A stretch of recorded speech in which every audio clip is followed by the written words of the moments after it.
I'm gonna make myself feel better. Watch, guys, we're gonna talk. Lots to talk about. Yeah, only like 2 hours ago, I'd say, I got some news. I wanted it more than I thought.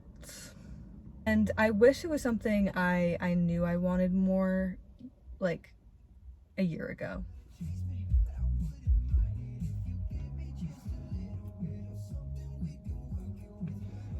Alright, hey guys, welcome back to another Oversharing in the Car with me. Hi, I'm Chloe. Welcome to my channel. Since you guys have found my little side of YouTube and the algorithm has shown you my channel, you've clicked on this video, thank you for clicking, and I hope you enjoy me spilling my little heart out today. Alright, so you guessed it, I am in a neighborhood. So we're back in the car. Felt the inspiration and had the thoughts and the feelings today. Let's get started, shall we? Conflicting emotions. I'm both in a mood where I am bummed out about something, but I'm also excited about something, and I'm also grateful. Because how can I be bummed and also excited and also grateful? Like, those feelings don't usually all happen at once, but they're happening to me right now. Now that I turn the camera on, there's more cars. Somehow this all works out. Yeah, let's get into the video now, guys. Oh yeah, oh my god. We reached 500 subscribers, guys. Who would have thought? Hey, who would have thought? I just can't believe it. I had like 108 followers then. And I'm so grateful. Thank you guys so much for subscribing to me, and let's keep going, guys. Yay. Like, you guys are so cool and you're so nice. Like, everyone who's commenting is so nice. It's so cool. I am beyond words, honestly. All I can say is thank you, and I am grateful, and I hope you guys stick around to see where this channel goes. And once again, we are never going to escape the loud noises that come from outside. So if you're new, then yes, it's a reoccurring theme. Yeah, only like 2 hours ago, I'd say, I got some news that bummed me out. So I wasn't expecting to be bummed out as much as I actually was from this news, which I'll talk about in a bit. But it actually threw me off, and I wasn't expecting it to. Once again, I vowed to get myself into a better mood. And so, you know what the clear way to get me into a better mood is? Yes, I love this coffee shop. It's like so sweet. The atmosphere is so cool, and they have a great coffee. But today I actually got a strawberry matcha. So that's keeping me up and talking fast. So anything after 3 o'clock, I'm like, okay, I should probably switch to matcha instead of coffee. You know, $8 matcha. Sometimes you gotta do what you gotta do to make yourself feel better, okay? I'm pulling out my trusty notebook here. I wrote this down while I was in the cafe because this was just such a spur of the moment feeling that I wanted to at least write down, so when I do start filming, which is right now, I can remember exactly what I was thinking.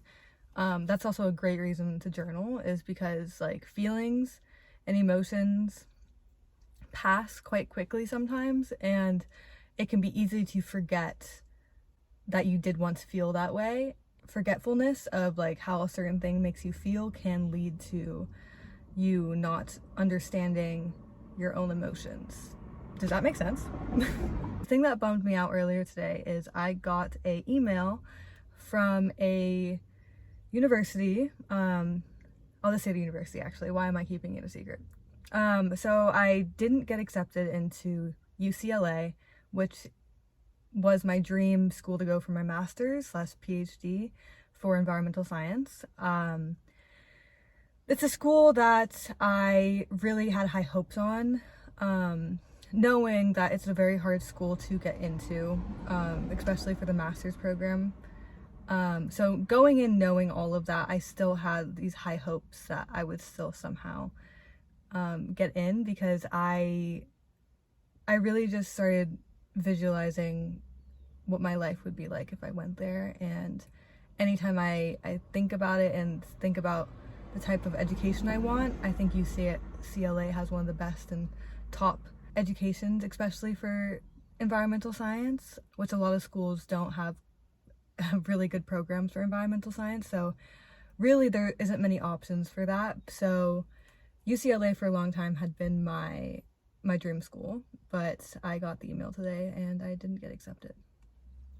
And it's like one of those things where nobody wants to be rejected, you know? Like, nobody wants to, oh, you can't do that, or like, you can't come to this place, or we can't teach you because we didn't think you qualified due to your application, or, you know, it's never a great feeling. But I also knew, you know, I've been, you know, rejected from schools before because like I've gone through the whole like application process back in high school, and for obviously for a lot of other things too that qualifies, just being like understanding like that things taking a risk like that to apply yourself to harder schools does have the higher chance of not getting in and then facing those repercussions. I fully knew that it was going to be like, it was gonna be a very lucky draw for me if I got into this school, and not being like, not trying to sell myself short or talk myself down to say like I didn't think I was going to get in, but I'm pretty logical. I knew that they only let in like a really small handful, like enough to fit on my fingers, how many people they actually let into the master's program, and also looking at how many applications they get for that program, which is in like the thousands.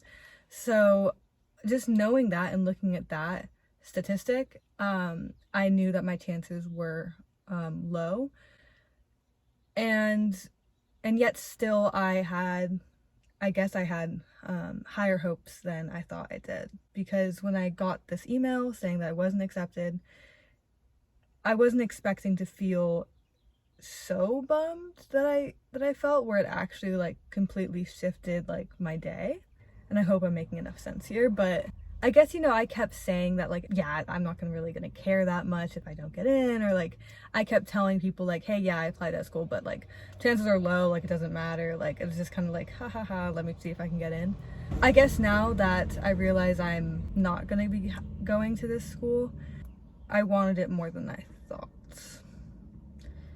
And I wish it was something I knew I wanted more like a year ago or 2 years ago, because I probably would have taken more steps to make my likelihood more likely to get in. Yeah, and I think it was mostly a bummer because, or it is a bummer, thinking like, if I can get into this school and get this level of education from these people, then my chances of succeeding in the academic world of like environmental science, just those chances go up so high, this from getting that education there and knowing the people and getting those connections, I guess. Because, you know, I really like, you know, started imagining if I got into this school, then like honestly my path on this career is almost set. And I know that's not completely true, and that is kind of crazy. I mean, it's not actually that crazy, is it? Is it? It's not that crazy, huh? To think that if you do get a certain education, for example, in this context, if you get a certain education, that you are going to be pretty much put on the right path towards success. That's what UCLA was for me. Oh, matcha's giving me indigestion.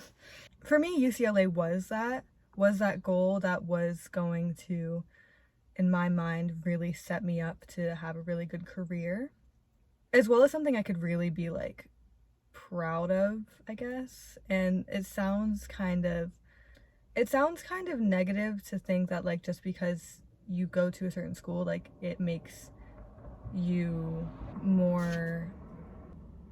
like a better quality of person. Just pulled that out of my ass. A better quality of person that going to a school makes you. The more I say it, the more I'm like, yeah, that's not true, actually. But there's like a little bit of that, and I think a lot of people think that there is a little bit of that that thought that like if you go to a good school, then you're like obviously like you're validated and you're better quality of person that's gonna be like better for society. You know, I fully put put out there. And for a lot of my life, I think I kind of hide myself, which is something that I haven't actually talked about a lot openly, because again, it's kind of hiding myself. I do tend to neglect certain parts of me, certain things that I want out of life, I tend to keep hidden. And I think that does come from a idea that, like, if you put it out there and you fail, then you look like a failure. That kind of idea, which is something that I never thought I had that kind of thinking pattern, but the older I get now, I tend to see how a lot of my life I do tend to hide things from friends or family members or myself that I truly want, which then doesn't allow me to actually get to things I want, because I'm not even saying them. So how am I supposed to even take actions to get those things, you know? Like, nothing's just gonna happen for you. You know, you have to actually put yourself in a position for them to happen. I think the first step to that is just like speaking it out, speaking it into existence. Yeah, I was bummed more than I thought I would be. And it's funny how that happens, because as a person, you never know how you're gonna react until something happens. You can always like try to set yourself up to think like, okay, if this happens, I'm gonna react this way. Or if this happens, then I know I could react that way, but I'm gonna react this way instead because that's better. At the end of the day, like, when something happens to you that causes a reaction, emotional reaction, you truly don't know exactly how you are going to deal with them and cope with those emotions. And I think that pushing away those feelings and those emotions, I think those things make us age faster. Like, pushing those things down inside of us, I think they actually make us age faster. And I also think it stunts our emotional growth. So, moreover, neglecting emotions that you genuinely have, I think suppresses a certain part of us that allows us to grow. Like, if you go a lot of your life lying to yourself or lying to others, eventually all of those things do catch up to you in the future, because it's not like those feelings aren't true, you're just avoiding them. And the longer that you avoid something, the more it builds and the harder it is to solve and move from them. Like, you know, it's like running away from something. You can only run so far before you have to take a break. And while you're taking a break and you feel weaker, those things are still there. Like, especially the things in your head. Like, you can't run from everything that you think because it's in your own mind. Like, there's no running from them. So the best way to do it is just to stop and face them. I mean, when I'm saying, like, these emotions that you have, I think it's really important to sit with them and to feel them fully and go through all the motions to then come out and be like, okay, I've recovered from that. Oh, the lighting, some shadows. Like, now I feel much better now. Like, I don't feel bummed out right now because I've been talking about it, I've been writing about it. I didn't avoid that. Let's think about this, let's like understand why, and let's just move through those feelings and just like let myself feel that. I do this a lot, so I know what the steps to take to solve those feelings, or just accept those feelings, I guess I should say. And so I think I've developed a good habit of being able to get over things.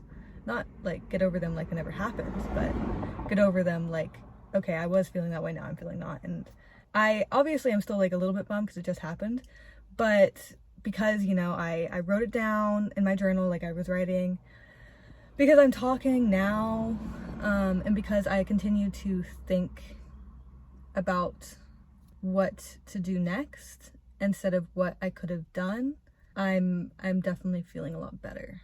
And this matcha helps. when I'm writing things down, like now I'm always gonna come to these videos with like things written down, is because when I write, like journal, I feel the most clear.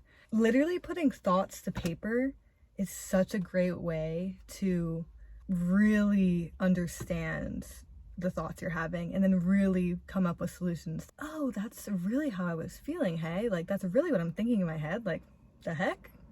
That's not think like that. Or what the heck? Like, I know something more about myself now. Freaking cause. So I'm also writing about how I look around a lot. I observe that matcha. I look around a lot, I observe a lot, and I have a habit of doing this. You know, I'm a people watcher. I love people watching. I also love talking to people. And yet sometimes that habit of mine of always, you know, watching other people, like not always, but I mean like, you know what I mean, right?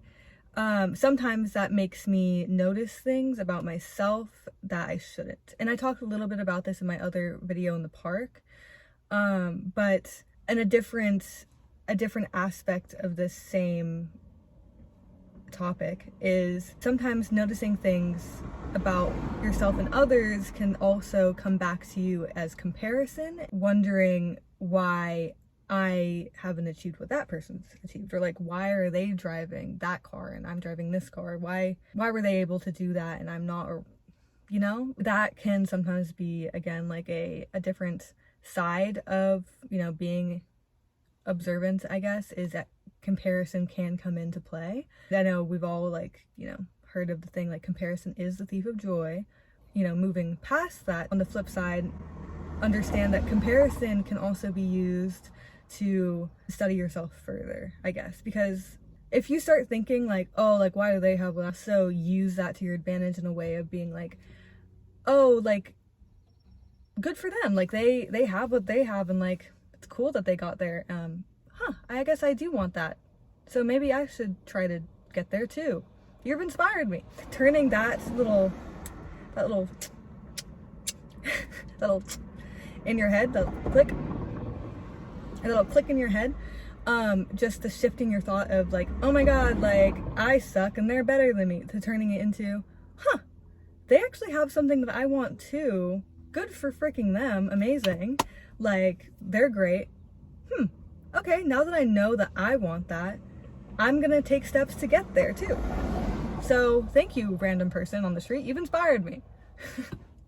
I think just even that simple thought has made me the person I am today. Realize more about myself. So I think comparison isn't always a thief. Sometimes it's a gift, but if used correctly.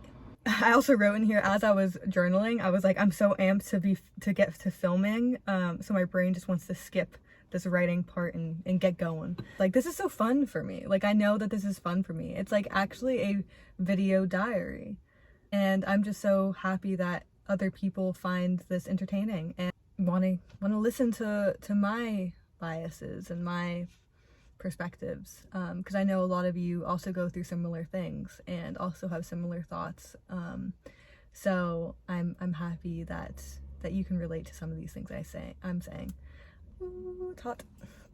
So what do we take as signs? Because there's so many different ways to interpret things that, like, when do you take something as a sign to do something else, you know, right? Like, that's just a question I have, and I think part of the answer I've come up with is it's just something you have to decide for yourself.